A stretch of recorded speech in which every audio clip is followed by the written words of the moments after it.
So it's my pleasure to welcome you, a very, very warm welcome, as this morning we celebrate the amazing contribution of volunteers to BC's work in terms of conservation fieldwork, engaging and inspiring people to take action for butterflies and moths, and communicating and sharing the fantastic achievements of our organisation.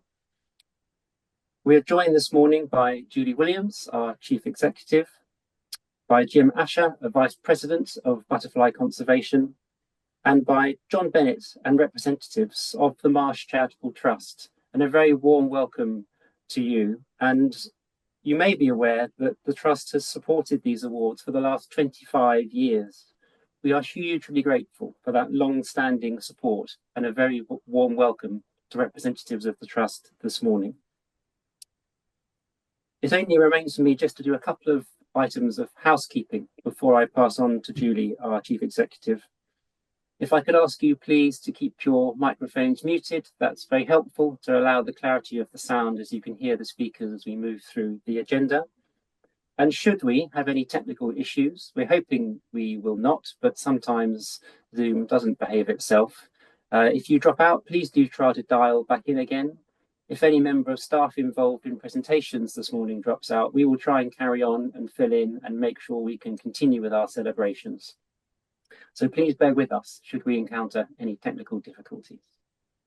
We also have a chat function open.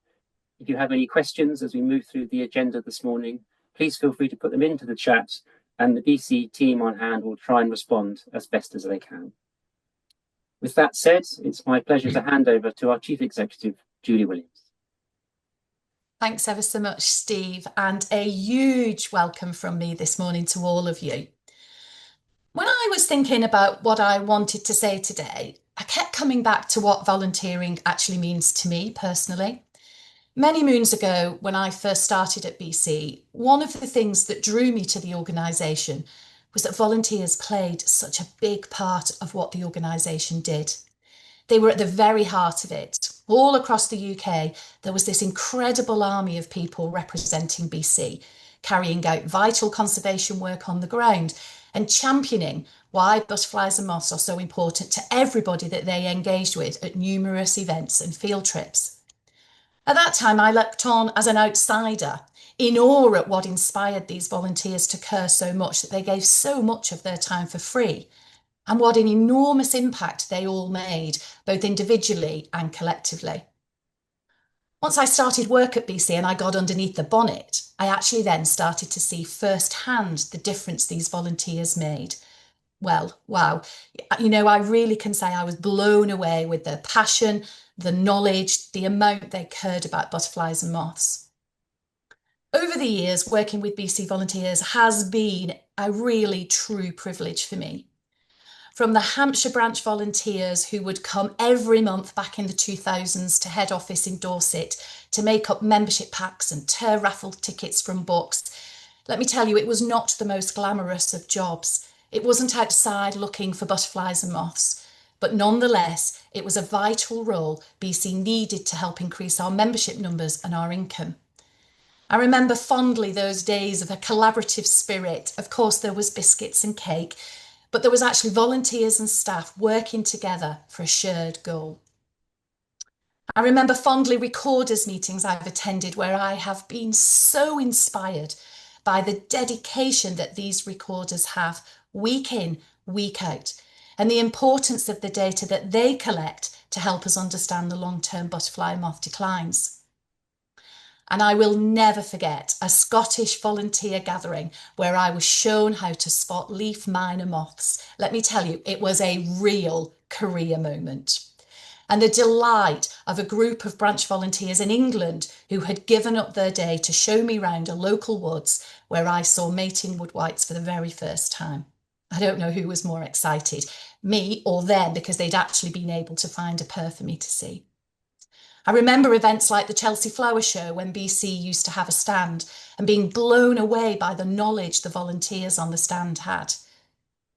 I am so grateful for every volunteer that has ever taken the time to teach me something I didn't know, for not making me feel silly for asking a question, but who were only too glad to share their knowledge and their experience with me. And I'm just one person. So imagine for a moment how many people over many, many years have been impacted by a BC volunteer, sharing their passion, their enthusiasm and knowledge. And then imagine the difference that that has made for butterflies and moths. I reminisce and I look back fondly on my many personal examples and stories of how BC volunteers are important to me, the work that they do, the passion and dedication they have, and how they inspire others to come and join us to increase our volunteer numbers and the impact that we can make. And then I come back to today, to you on this screen, and to every BC volunteer in all 4 countries of the UK and beyond. I'm still blown away. I'm still in awe. I'm still learning things from you as you all continue to make the most magnificent impact by giving up your time to make the world a better place for butterflies and moths, for engaging and educating children and young people and inspiring them to care about nature. Simply for being incredibly you. Volunteers are and always will be an integral part of BC, and they're critical to our delivery at a local level. We would not be the organisation we are today without you all. Our vision and strategy for the future can only be delivered with volunteers and staff working together. The range of activities you get involved in is huge, supporting every part of our work, from recording to practical conservation, giving advice, campaigning, running local branch committees, engaging new audiences, inspiring the next generation, fundraising, engaging members and organising activities. The list is endless. As you know, we live in an extremely interesting and at times it feels strange world. And it is an extremely challenging time for charities. And this makes the contribution that volunteers, you, make even more valuable. The nominations for this year's awards really showcase the incredible contribution volunteers are making to our work. They included a range of activities from volunteers in Wales, Northern Ireland, Scotland and England. Some young and some, let's say, perhaps a little bit older. It was a very tough job being part of the panel. Thank you to everybody who nominated a volunteer, as it really did allow us to hear even more about the incredible work being done for BC. And what's amazing is that this year we had a 100% increase in nominations for the awards. I really want to share with you that when the panel was reading all the nominations this year, we were brimming from ear to ear with pride at the amazing work that you all do. How lucky are we to work alongside you? One organisation who understands the importance of volunteering is the Marsh Charitable Trust. And as Steve has already said, we've worked in partnership with them for over 25 years. And I too am delighted that we're going to be working with them again on this year's awards. Thank you so much to them for their support over the years, and also to John Bennett, an ambassador for Marsh Charitable Trust, who has joined us this morning. Before I hand back to Steve, I just would like you to indulge me for a couple of seconds to read you a quote from Martin Luther King Jr. He said, "Everybody can be great because anybody can serve. You don't have to have a college degree to serve. You don't have to make your subject and your verb agree to serve. You don't have to know the second theory of thermodynamics in physics to serve. You only need a heart full of grace, a soul generated by love." How fortunate at BC that we have so many passionate volunteers who have a heart and a love of butterflies and moths, and a desire to leave the world a better place for future generations to come. And for that, I say the biggest thank you to you all. Thank you. Thank you very much, Julie. Pleased now to be able to introduce and hand over to John Bennett, who we've mentioned is attending this morning as an ambassador of the Marsh Charitable Trust. He's going to tell us some more about the work of the Trust. John, a very warm welcome.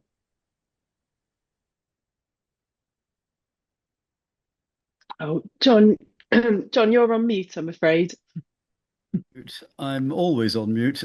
Sorry about that. Right, I'll start again. Good morning, Steve. Thank you. And thank you, Julie. And good morning, everyone. It's an enormous privilege to be here and be joining you. And I would support every word that Julie has given us this morning in support of volunteering. They are immensely important. All volunteers, you are immensely important to the organisations you support. And one of the remarkable elements that I have learned from working with butterfly conservation over the last 3 or 4 years is the immense knowledge and drive that the BC volunteers bring to their role. So, as an ambassador of the Charitable Trust, it's my task to give you the background to the awards that are about to be presented. The Charitable Trust was founded as a grant-making body by our current chairman, Brian Marsh, in 1981. It has a programme of grant making to smaller charities to assist their core costs, and that was the early role of the charity. But in addition, over the last 30 years, it's developed this awards scheme. And it provides recognition to those who make a difference to the world by selflessly contributing their time and their energy to the causes they believe in. So the awards that are announced today are part of a larger scheme of around 100 awards that the Trust runs in partnership with a wide range of other charitable organisations across the sector. They consist of certificate and a cash prize in recognition of the significant contributions that each volunteer has made. So the volunteers today who receive their awards will be joining a diaspora which encompasses a wide range of cultural and social effort in the UK and across the world. We've been working since butterfly conservation for the last 25 years, as you've heard, and I believe it is one of the very important partners who we are extremely proud to be associated with. I would like to congratulate all the volunteers, but particularly, of course, the volunteers recognised today, and to thank all those of you who give your time so freely to support this work. Congratulations to you all, and congratulations to Butterfly Conservation for providing a platform for so many people to make a difference in a field that is so very, very important to them. And thank you very much for letting me join you. Back to you, Kate. Back to you, Steve. Thank you, John. Thank you very, very much. So that brings us to the next stage of our agenda, which is the presentation of the awards themselves. And for this, I'm delighted to introduce and hand over to Jim Asher, Vice President of Butterfly Conservation and a member of the selection panel for this year's awards. Jim, over to you. Thank you, Steve. And it's a great pleasure to be able to play a small part in this ceremony to recognise the contributions of some of our volunteers. We often think of volunteers as cogs in a wheel, in the big wheel that makes butterfly conservation a successful organisation. And often volunteers may consider themselves to be small cogs in a big wheel. But the big machine that is butterfly conservation is driven very strongly by some really vital cogs in that machine. And we're celebrating today some of these cogs who really drive the workings of the machine locally and on a slightly wider scale. So it's my pleasure to introduce the winners of the awards. And the first award is the Volunteer Mentor Award, which is given to a volunteer who has taken time to mentor others while still carrying out their own volunteer duties. And as Julie mentioned, we had quite a challenge picking our winners out from the various nominations. And the winner for this nomination is Mike Coker from Hampshire. So well done, Mike, for winning in this category. And I have a quote from Mike Dick, who nominated Mike Coker for this award. And I'll just read it to you. Mike has provided great encouragement and support to the volunteer team surveying Hazley Heath in Hampshire. He has a quiet but effective style based on his in-depth butterfly knowledge that never undermines the volunteers' efforts.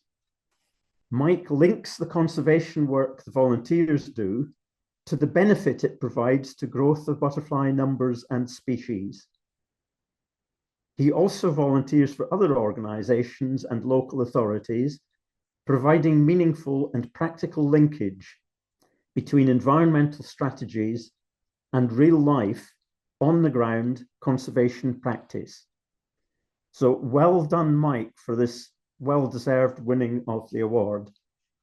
And we have a quote from Mike, and I'm going to ask Kate Barrett, our head of volunteering, to read out the quote from Mike.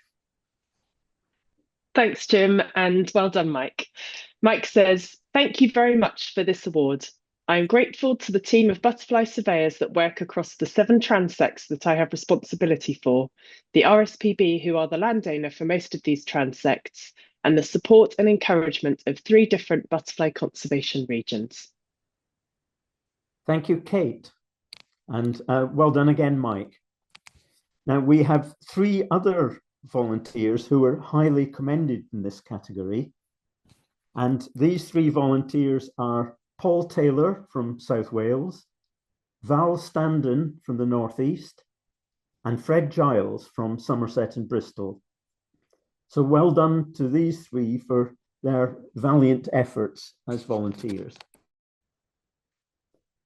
Our next award category is the Volunteer Newcomer Award, which is awarded to a volunteer who has joined butterfly conservation within the past year and has made a difference in their area or project.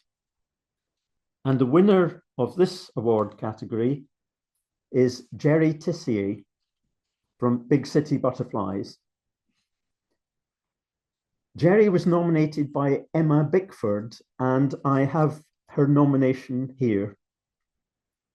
Jerry is an absolute inspiration.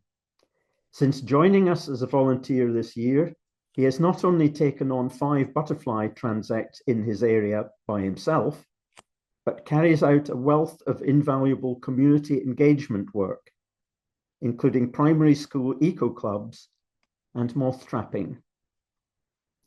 He is now recruiting more volunteers to carry out additional transects in his community, and has even completed in-depth analysis of the data collected that has been shared with BC's science team.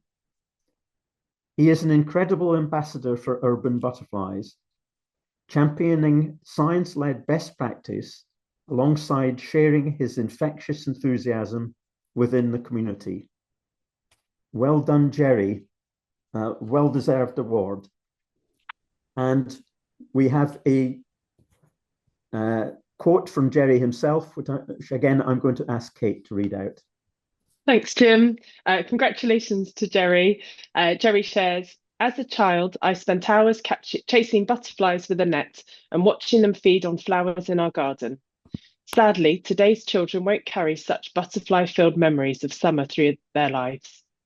Thank you for this award, which I accept on behalf of all those helping to conserve butterflies." Thank you, Kate.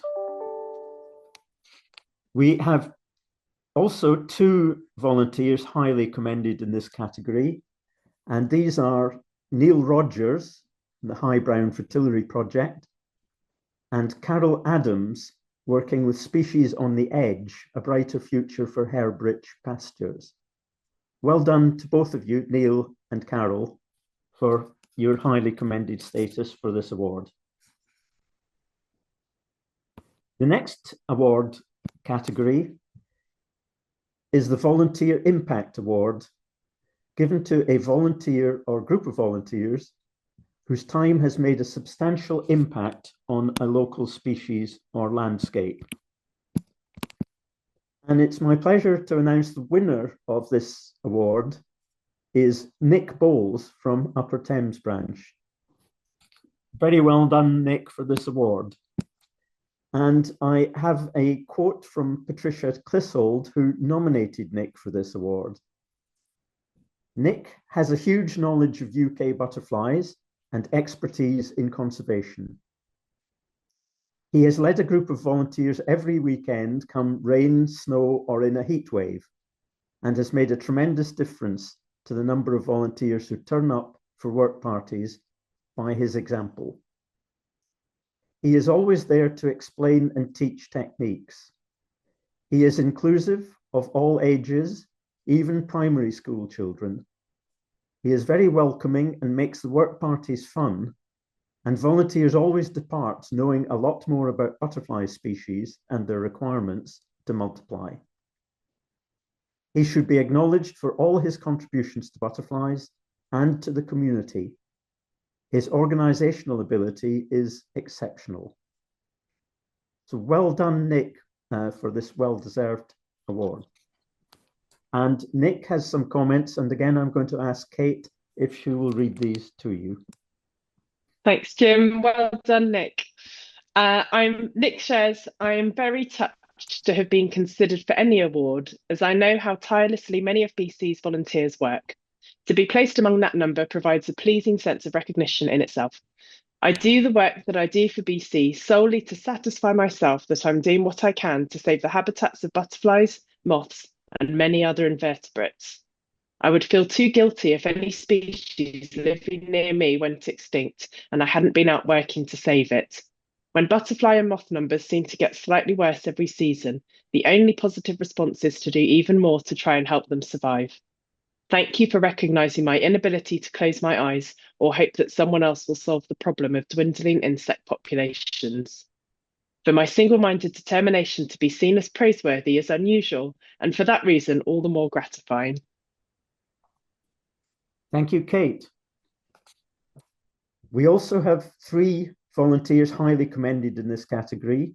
These are Paul Dunn from South Wales, Stephen Craig from Northern Ireland, and Philippa Swan from Highland Perthshire.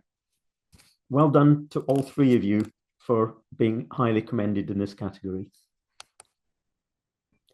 The next award is the Community Engagement Award to a volunteer or group who have taken their time to work with and involve their local community in the work that butterfly conservation carries out. And the winner in this category is Angela Lehman from Wiltshire. And I'll read the nomination from Clive Patton, who nominated Angela. This nomination is on behalf of Wiltshire Branch Committee for consistently ensuring that all other volunteers understood what was needed by interpreting instructions, liaising with staff, promoting the strategy, and explaining the use of Assemble.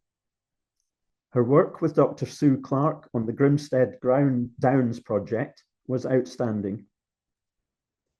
Due to her efforts, the site management is now excellent, and the landowner, grazier, and tenant farmers understand its importance. Angela went beyond what was required of her role when liaising with Iford Manor and arranging all publicity for Butterfly Day, a BC flagship event.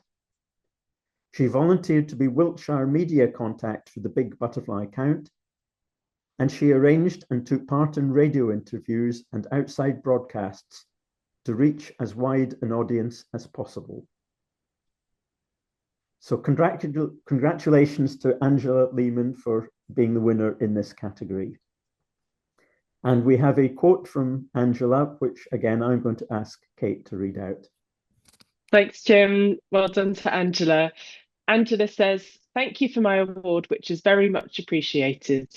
Cheesy, I know, but the real reward is the enjoyment of volunteering with friendly, committed and expert co-volunteers and BC staff." Thank you, Kate. And we have also 2 volunteers who are highly commended in this category. These are Leslie Gordon from Scotland and Dorothy Lyle, also from Scotland. Well done to both of you for being highly commended in this category. The next award is the Special Recognition Award. This is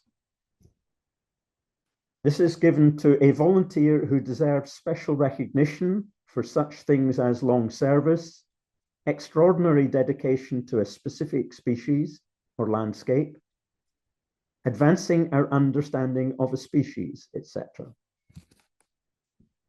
And the winner in this category, I'm delighted to announce, is Fred Giles from Somerset and Bristol.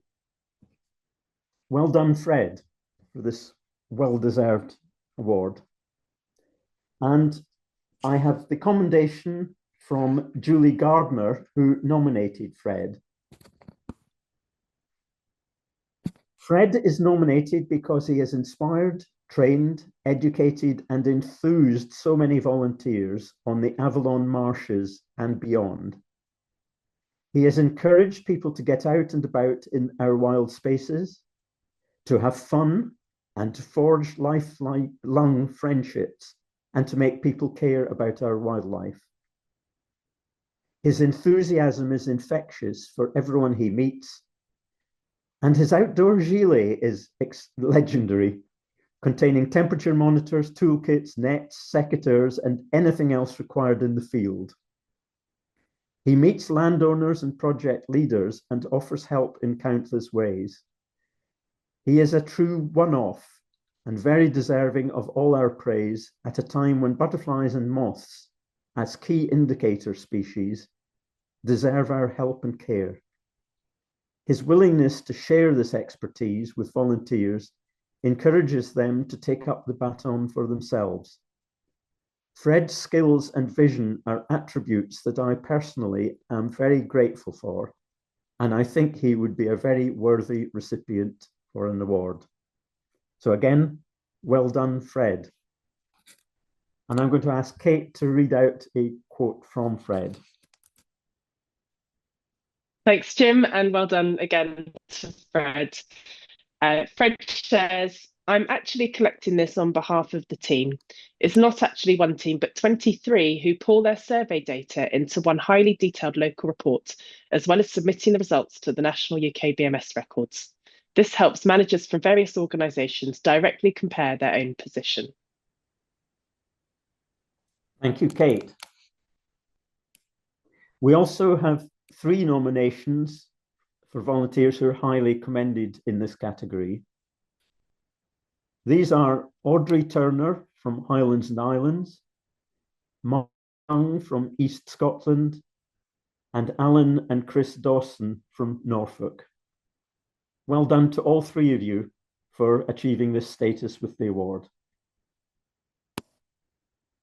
Now we come to our next category, which is the Young Volunteer of the Year Award.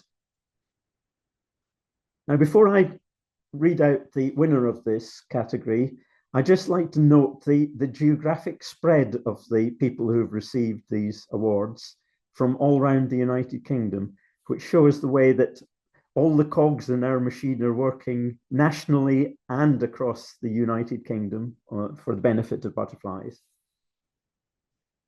Now, the Young Volunteer of the Year Award is given to a volunteer between the ages of 16 to 25 who has made an impact on their area or project through volunteering at butterfly conservation. And the winner in this category is the youth panel. And the winners are Casper, Chloe, Farana, Harris, Liana, Lois, Nancy, Sasha, Shenis, and Zayed. They're on the youth panel who have been working with us over the past year. And I have a quote from Matty Donaldson, who nominated the youth team for this award. I'm nominating them because they are a group who value collective recognition over individual competition. As a group, they have been instrumental in setting BC up to improve our youth inclusion work. They bring a commitment to an intersectional approach to youth inclusion, centering access, anti-racism, and interdependence values in all of their work. They go beyond reaching the young people who are easy to reach and already engaged, but chose to dig deeper to reach the young people who face the most barriers to accessing nature. They support each other tremendously as well, offering support, mentoring, advice, social time, and lots of butterfly and moth facts. They have all gone above and beyond the role to ensure that the design of the panel, as well as what they do on the panel, is youth-led, and they ensure to represent youth voice beyond just their own. I cannot be more proud of all of them. They're superstars. So well done to all members of the youth panel. We now have a short video just to illustrate the youth panel and what they do. Would you like to run that, please?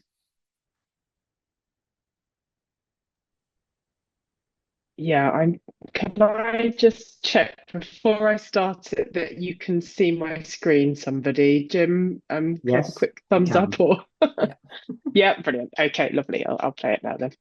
And if you could also give me a little thumbs up to let me know you can hear it okay, that would be excellent. Thank you when I start it.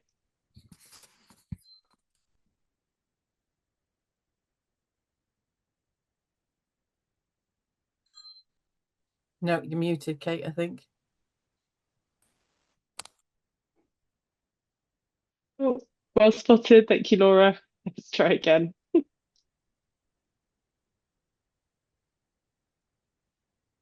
Maybe back slightly more. Forward. Yeah, there we go. Question.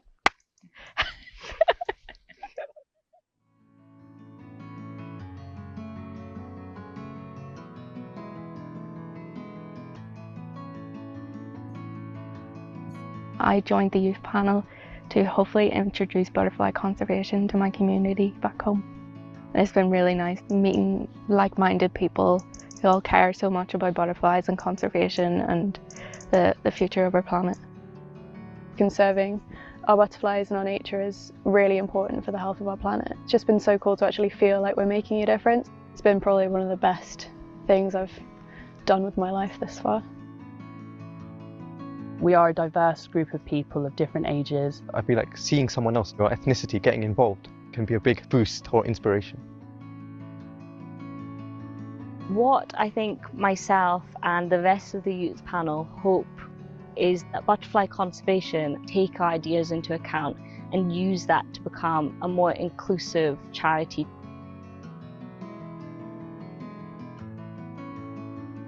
I saw a poplar hawk moth at an RSPB reserve a few years ago, and since then I've just been so vastly into moths. I just think they're the neatest things ever. I joined the youth panel to meet more people who were just really into butterflies like me. Really wanted to see elephant hawk moth. I just never thought a moth could be that color. Like that pink and green, it's like a sweetie wrapper. We saw a purple hair streak right up high in one of the oak trees, just like zooming around, and that was so cool. We've been interested in plants for many years now. When you start looking into these sort of things, you find insects with them, sort of grew a love of butterflies. I got to see a species that I've been looking to see for the past few years. It's called the canary-shouldered thorn. It's got a really fluffy yellow body and it's got these like long, kind of awkward looking spangly legs.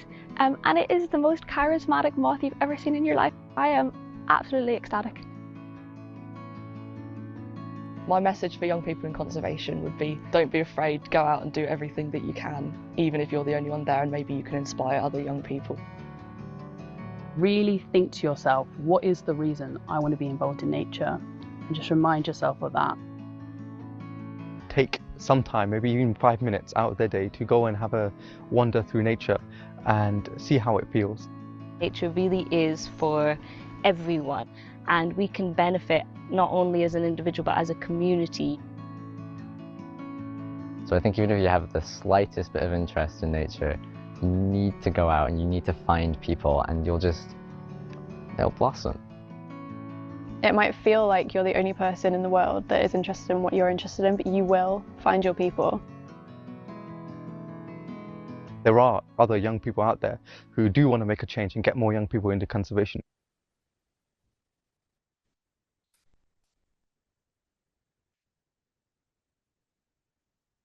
I'm sure there's loads of bleepers on that. I do try and become friends with butterflies in the field. I mean, that would be me. I'd be like, the moths. And I was like, you know what? You do what you need to do. I like making pancakes. Can I say that? That's really good. That'll be editing, thanks. Lovely.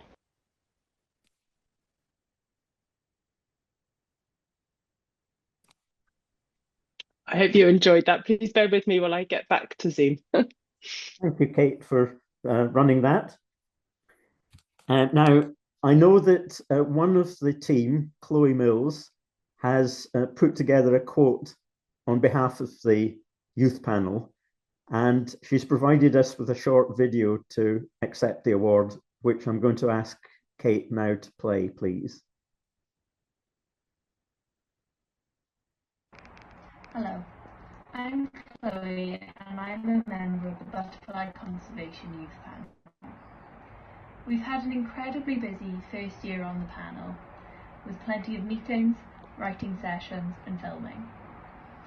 It's been absolutely brilliant to meet all the other panel members, volunteers and BC staff. We'd like to say a huge thank you for choosing us as your Youth Volunteers of the Year. This support means so much to us and we hope we continue to impress.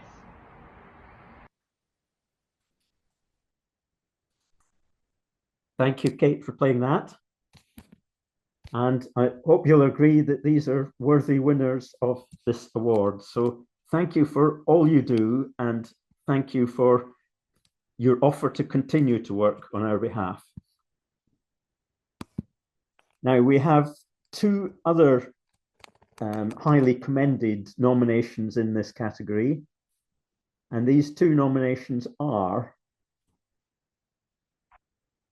Malcolm Haddo from the Bog Squad and Holly Doherty from Species on the Edge, Rocking the Blues. Well done for achieving a highly commended status in this highly competed for category. So that now brings me to the end of the formal presentations. I'd like to thank all of the volunteers who received awards today and commendations, and the people who nominated them, recognizing their contributions.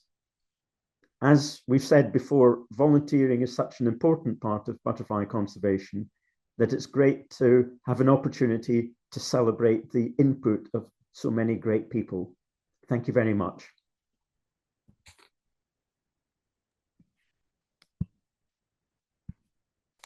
Thank you very much, Jim, and huge congratulations to all of the winning and highly commended volunteers. I echo those sentiments from Jim very much. I'd like to move on now and introduce you to Apithanny Bourne. Apithanny's our species-rich grasslands project officer, who's going to tell us about some exciting new work in Scotland. Apithanny, over to you. Thanks, Steve. I think Kate is going to share my presentation for me.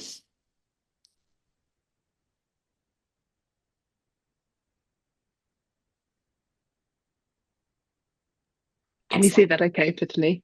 I can, yeah, thank you very much. So good morning, everybody, and thank you, Kate, as well, for inviting me to speak today. I'm delighted to have this slot to tell you about our exciting new project in the south of Scotland. It has a bit of a long title: Farmers, Landowners, Northern Brown Argus and Species-Rich Grassland. However, it's probably better known to some of you as Borderlands, as we are funded by the Borderlands Inclusive Growth Deal, so we tend to call it Borderlands for short. Some of you will know that this project has taken many years of planning and a full business justification case, so it's wonderful to finally say it is now launched and it is off to a flying start. In particular, it's also really great to share it at the Volunteer Awards because Borderlands really was started by volunteers. So it's a great example of what your time and survey efforts can really achieve. Next slide, please, Kate. So I'm mainly going to explain about how the project came about, some of the key objectives for Borderlands, and the progress that we've made so far, about 4 months in. And of course, if you do fancy a trip up to Scotland, you're most welcome, although I appreciate that our events are probably a bit far from most of you. Next slide, please, Kate. So as some of you will know already, the northern brown argus is not only a priority species for butterfly conservation, but it's on the Scottish biodiversity list and also listed as vulnerable on the IUCN Red List. And we also know that the Scottish Borders in particular is a real stronghold for the butterfly, with 40% of the UK population found on our lovely south-facing slopes and valleys in the central Borders. So back in 2016, the previous chair of our East Scotland branch, Barry Prater, decided to launch a little project on northern brown argus. We knew that we had a priority butterfly in a priority landscape, but we wanted to find out more about its distribution and how colonies were faring. And this is where the volunteer effort comes in, because over the next few years, 44 volunteers performed over 236 surveys across 167 sites. They discovered 36 new colonies in the process. And this really was the very beginnings of Borderlands. And today's project just wouldn't have been possible without this really quite incredible piece of volunteer-led research. And these early surveys gave us some really valuable information that northern brown argus sites in the Borders were often found in small, isolated pockets of habitat, and that at least 50% of them were significantly under threat. We knew that something had to be done, or we would risk losing the butterfly from the Borders altogether. Next slide, please, Kate. So northern brown argus is generally found here on south-facing slopes or coastal cliffs that are flower-rich and have a fairly short open sward, and this means that they rely on light grazing or grazing only through the autumn and winter months, making it an excellent flagship species for high nature value farming in general. A critical component, of course, as you might know, is the presence of rock rose, which is the sole food plant of the caterpillar. And here you'll often find this growing alongside lovely plants like wild thyme, lady's bedstraw, bird's foot trefoil, yarrow, and self-heal. And we refer to this habitat as species-rich grassland. And these pockets of species-rich grassland are incredibly biodiverse, and research is increasingly recognizing their value as an effective stable carbon store. Not to mention all of the other ecosystem services they provide, like pollination to surrounding farmland and flood mitigation, natural pest control, the list goes on. And I also think that it's just part of our cultural heritage, particularly in a landscape like the Scottish Borders, which has a very rich tradition of hill farming. It's a real problem then that species-rich grasslands are incredibly vulnerable. The figure that we hear most often is that we've lost 97% of meadows since the end of the Second World War. However, a recent literature review by Plant Life found that we just don't have enough data to understand the true extent of the loss. What we can say is that high-quality species-rich grasslands now account for less than 1% of land cover in the UK, and that this is a driving factor behind pollinator decline. Intensive agriculture clearly plays a huge role in the loss of lowland hay meadows.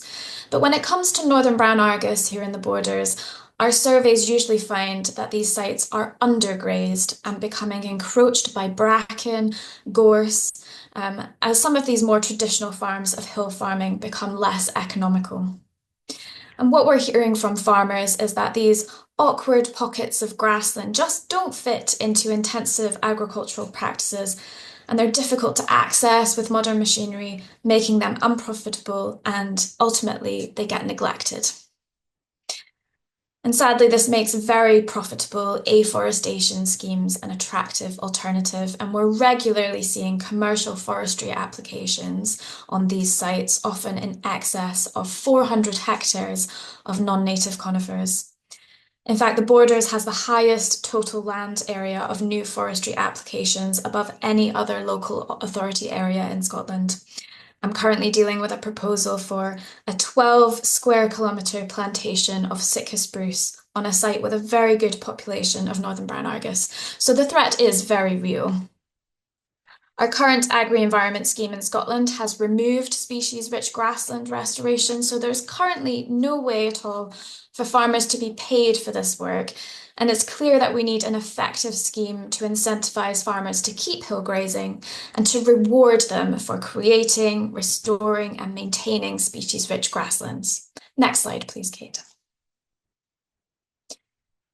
And that is where our new project comes in. So after lots of hard work by Tom Prescott, Head of Conservation in Scotland, we have been awarded over £700,000 by the Borderlands Inclusive Growth Deal to deliver a pilot project over the next 6 years, which is absolutely amazing to have that length of time to work with.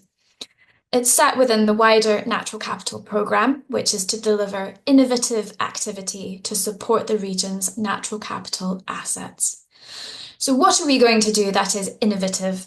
Well, we have 6 years to trial different costed management techniques for restoring degraded grassland across at least 4 sites. We want to know if it's possible to return a gorse-encroached hillside or undergrazed grassland back into a diverse, flower-rich sward. How long does it take? And importantly, how much does it cost?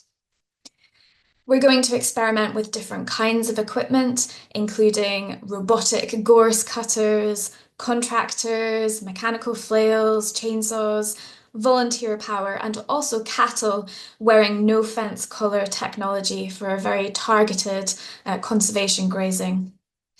And importantly, we want to invite farmers and land managers along to at least 2 demonstration days to see the different types of machinery in action.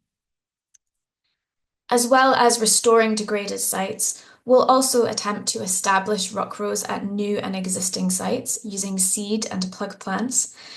And this will involve comparing volunteer efforts with things like direct drilling of seed and exploring the feasibility of volunteers growing plug plants at home via getting a local nursery to grow them for us. This project will definitely focus on quality over quantity to really study these sites and trials over the next 6 years and develop some very robust case studies. And hopefully this will go on to inform future policy or future agri-environment schemes. As well as our regular surveying and monitoring, we plan to use drone technology as well to monitor change across our pilot sites. And another really important strand to the project is investigating sources of responsible green finance and responsible private funding to reward farmers in a results-based approach. This will likely involve biodiversity net gain, which isn't yet mandatory in Scotland, but we're finding that some companies are looking to do this voluntarily. And we're also exploring the idea of corporates simply sponsoring grassland restoration. And we're advocating for more research into a grassland carbon code. The whole purpose of the project is to develop a more ecologically sustainable approach to hill farming, to deliver for not just northern brown Argus and grasslands, but for farmers as well. Over the course of the project, we want to advise and support the restoration of at least 400 hectares of species-rich grassland. Next slide, please, Kate. So the project started 4 months ago, and whilst there is still so much to do, I'm pleased to say we're making some really great progress already. The first meeting of our steering group has taken place with representatives from NatureScot, Scottish Borders Council, Forestry, Ecology, and we've got a farmer on board as well for our next meeting in July, which is hopefully going to be out in the field looking at northern brown Argus. And one area that we've made really good progress in is also green finance. So we're in talks with Scottish Power, who are looking to fund off-site biodiversity net gain enhancements. They're already working on a Northern Brown Argus project in East Lothian. And because of our really good connections with the ranger service there, we've been able to come on board as an advisor, but also to really learn the process of how it works. So I've been on site with them to hear about their plans and go through the BNG metric calculations with a view to replicating a very similar project here in the Borders with a very engaged landowner that we're already in touch with. As well as Scottish Power putting in a lot of new infrastructure, there are other developments on the horizon in the Borders, solar farms, wind farms, and Scotland's first ever centre parks. So I'm really looking for opportunities there for additional voluntary enhancements. And finally, on the theme of green finance, I've been speaking to a Scottish company called Future Forests who normally sell carbon credits, but they're increasingly finding corporates very eager to sponsor meadow restoration.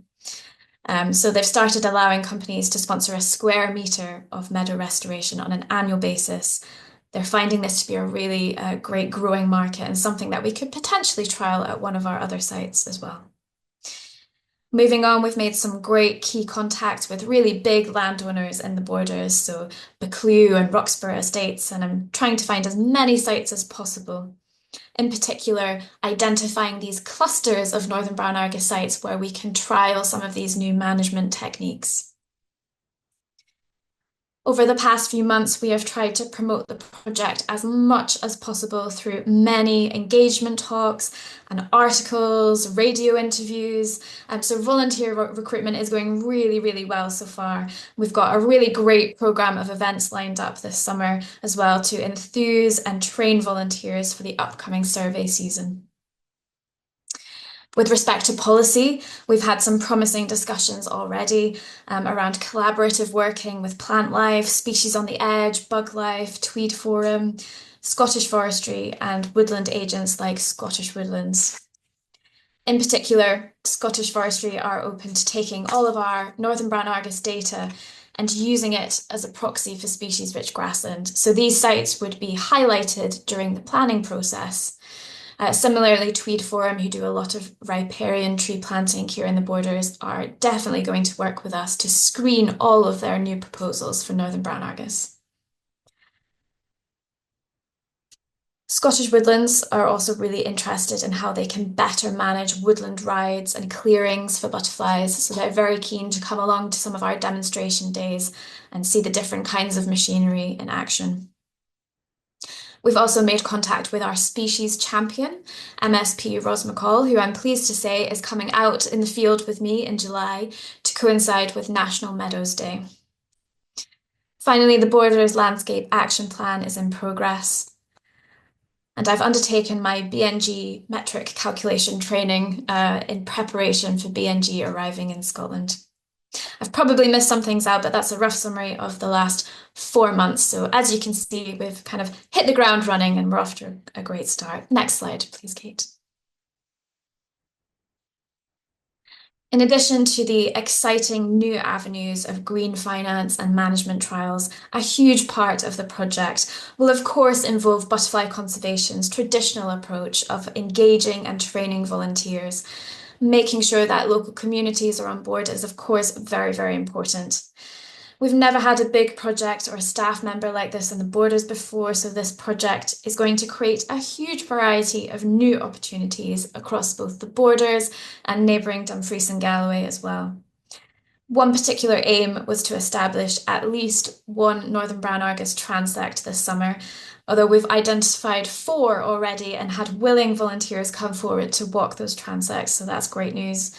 Lots of surveying and monitoring opportunities, including trialling new egg counting methodology and habitat assessments as well. All training will be provided, and we're really encouraging beginners and people completely new to BC to come along. In the winter, we'll also have plenty of gorse removal work parties, as well as plug planting and seed sowing. Next slide, please, Kate. So as I said, probably not so relevant for most of you, but if my nice photos have convinced you that it's always beautifully sunny up here in Scotland and you'd like to visit, you are of course most welcome.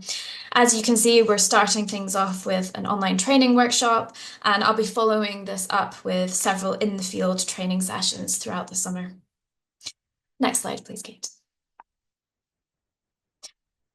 So thank you very much for listening to my brief summary of the project, and congratulations to all of you on your nominations and awards. I do hope that Borderlands is an inspiring example of just how meaningful your volunteer efforts really are. Thank you very much.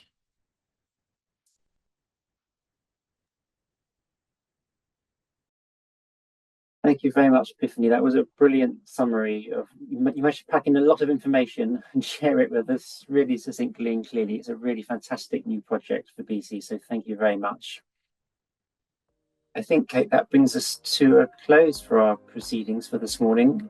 So it just leaves me to say one more time, a huge congratulations to every volunteer that was nominated, and in particular to our winning volunteers and those highly commended. Thank you again for the enormous contribution that you and your hard work makes to butterfly conservation. And we look forward to continuing to support and grow volunteering for many years to come.